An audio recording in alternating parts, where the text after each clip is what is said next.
Chapter 8. A Giant Shadow. Jack jumped behind the magnolia tree. His heart was beating so fast he could hardly think. He peeked out at the giant monster. The horrible-looking creature was opening and closing his huge jaws. His teeth were as big as steak knives. Don't panic. Think. Jack peered down at the valley. Good. The duck-billed dinosaurs were sticking close to their nests. Jack looked back at the T-Rex. Good. The monster still didn't seem to know he was there. Don't panic. Think. Think. Maybe there's information in the book. Jack opened the dinosaur book. He found the T-Rex. He read, Tyrannosaurus rex was the largest meat-eating land animal of all time. If it were alive today, it would eat one human in one bite. Great. This book was no help at all. Okay, he couldn't hide on the other side of the hill. The Antis horses might stampede. Okay, he couldn't run to the treehouse. The Tyrannosaurus rex might run faster. Okay, maybe he should just wait. Wait for the monster to leave. Jack peeked around the tree. The Tyrannosaurus rex had wandered closer to the hill. Something caught its eye. Annie was coming down the rope ladder. Was she nuts? What was she doing? Jack watched Annie hop off the ladder. She went straight to the pteranodon. She was talking to him. She was flapping her arms. She pointed at Jack, at the sky, at the tree, at the treehouse. Was she nuts? Go! Go back up the tree! Jack whispered. Go! Suddenly Jack heard a roar. The Tyrannosaurus rex was looking in his direction. Jack hit the ground. The T-Rex was coming towards the hill. Jack felt the ground shaking. Should he run? Crawl back into the dinosaur valley? Climb the magnolia tree? Just then, a giant shadow covered Jack. He looked up. It was the pteranodon was gliding overhead. The giant creature sailed down toward the top of the hill. He was coming straight for Jack. And that is the end of Chapter 8. Stay tuned for Chapter 9, The Amazing Ride. Let's see what happens with Jack and Annie. Do they get out of the dinosaur valley? Do they make it back to the treehouse? Do they eventually make it home safe? Find out next in Chapter 9, The Amazing Ride. Chapter 9, The Amazing Ride. The pteranodon coasted down to the ground. He stared at Jack with his bright, alert eyes. What was Jack supposed to do? Climb on? But I'm too heavy, he thought. Don't think. Just do it. Jack looked at the Tyrannosaurus. He was staring up the hill. His giant teeth were flashing in the sunlight. Okay, don't think. Just do it. Jack put his book on his back, and then he eased down onto the pteranodon's back. He held on tightly. The creature moved forward. He spread out his wings and lifted off the ground. They teetered away. Then Jack nearly fell off. The pteranodon steadied itself and then rose into the sky.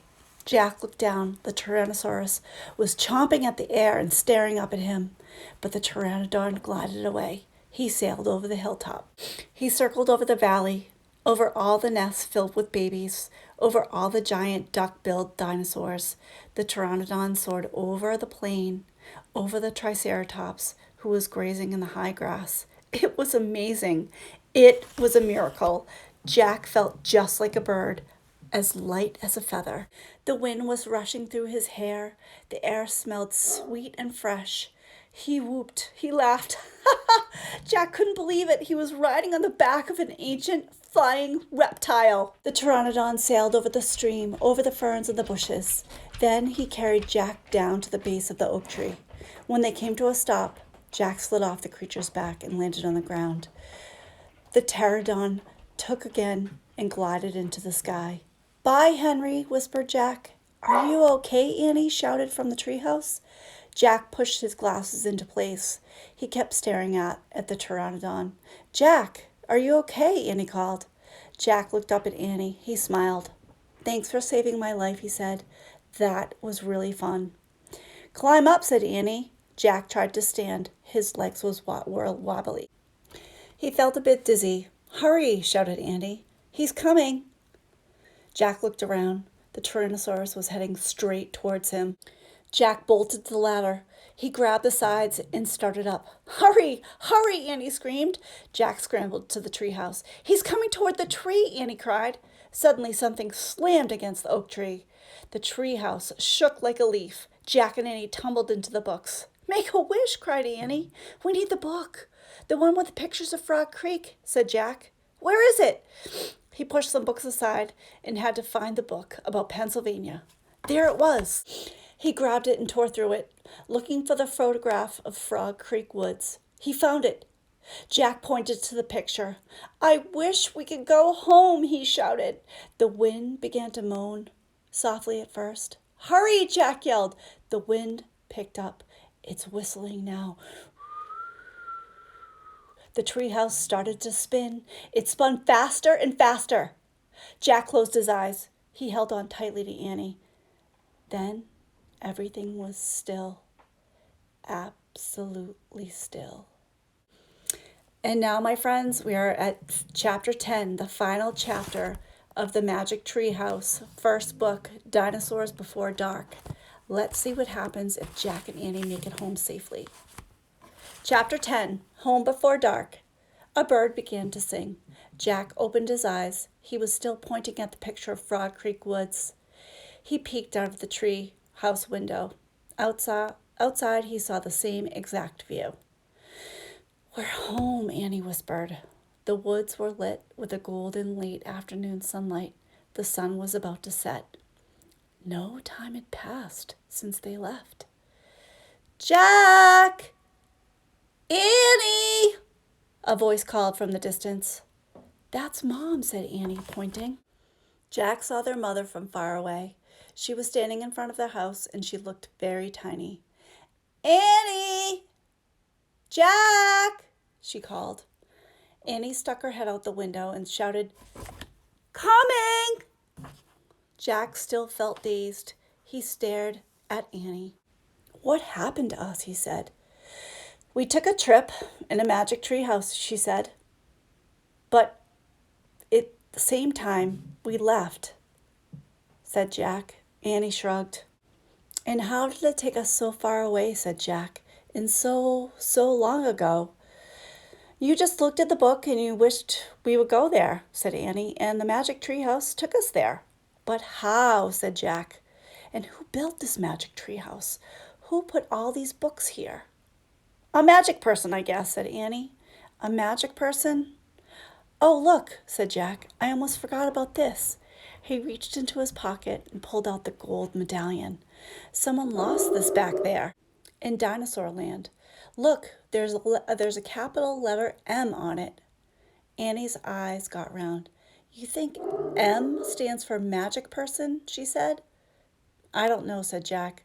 I just know someone went to that place before us. Jack! Annie! Came the distant cry again. Annie poked her head out the window. Coming! She shouted. Jack put the gold medallion back in his pocket. He pulled the dinosaur book out of his pack, put it back with all the other books. Then he and Annie took one last look around the treehouse. Goodbye, house, whispered Annie. Jack slung his backpack over his shoulder. He pointed at the ladder. Annie started down. Jack followed. Seconds later, they hopped onto the ground and started walking out of the woods. No one's going to believe it, so let's not tell anybody, said Annie. Dad won't believe it, said Jack. He'll say it was a dream, said Annie. Mom won't believe it, said Jack. She'll say it was pretend, said Annie. My teacher won't believe it, said Jack. We better not tell anyone, said Jack. I already said that, said Annie. Jack sighed. I'm starting not to believe it myself, he said. They left the woods and started up the road towards their house. As they walked past all the houses in their street, the trip to Dinosaur Time did seem more and more like a dream. Only this world and this time seemed real. Jack reached into his pocket and clasped the gold medallion. He felt the engraving on the letter M. It made Jack's fingers tingle. Jack laughed. Suddenly he felt very happy. He couldn't explain what happened today, but he knew for sure that their trip in the magic treehouse had been real. Absolutely real. Tomorrow, Jack said softly, we'll go back to the woods. Of course, said Annie. And we'll climb up to the treehouse, said Jack. Of course, said Annie. And we'll see what happens next, said Jack. Of course, said Annie. Race you! And they took off together, running for home. The end. My friends, I hope you enjoyed the first book of the Magic Treehouse series. The next book I'll be reading is number 2 in the Magic Treehouse series called The Night at Dawn. Stay tuned for the next book, The Night at Dawn. Thanks, guys, for listening. It was great reading to you. I love these stories. Have a great day.